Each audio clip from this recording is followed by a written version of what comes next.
Pada dasarnya kita diciptakan Allah Subhanahu wa taala hanya untuk beribadah atau mengabdi kepada Allah Subhanahu wa taala. Hal ini sebagaimana firman Allah, "Wa ma khalaqtul jinna wal insa illa liya'budun." Tidaklah aku menciptakan jin dan manusia melainkan agar mereka beribadah kepadaku. Al-Quran surat Ad-Dzariyat ayat 56. Akan tetapi Allah Subhanahu wa taala juga memerintahkan kita untuk berdoa agar kita diampuni Allah Subhanahu wa taala dan mendapatkan surga.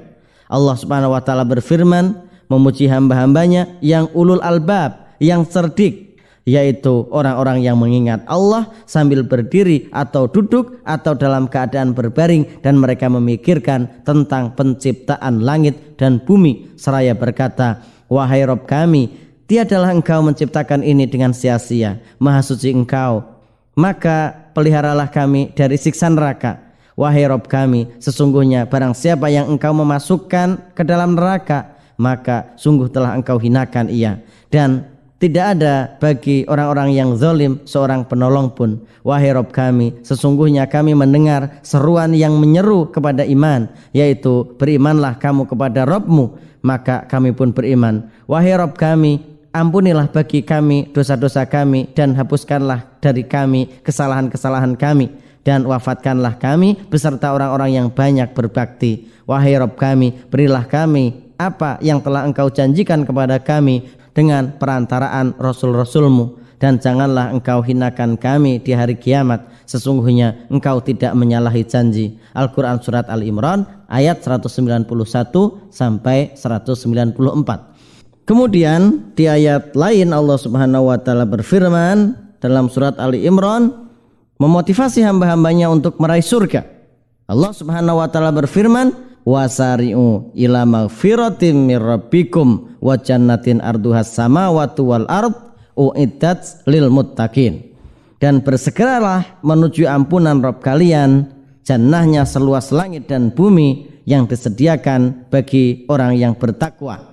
Al-Quran surat Al-Imran ayat 133. Dalam ayat tersebut Allah Subhanahu wa taala memerintahkan untuk memohon ampunan dan beribadah kepadanya, dan dengan dua hal tersebut, yakni memohon ampunan dan beribadah kepadanya, maka Allah akan memasukkan hambanya ke surganya, dan dengan ibadah itu pula kita diberi janji dengan surganya.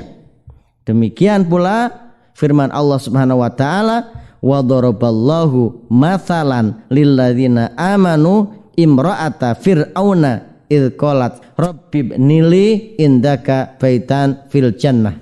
Dan Allah Subhanahu wa taala membuat perumpamaan bagi orang-orang yang beriman, yaitu istri Fir'aun ketika berkata, "Ya Rabbku, bangunkanlah bagiku sebuah rumah di surga." Al-Quran surat At-Tahrim ayat 11.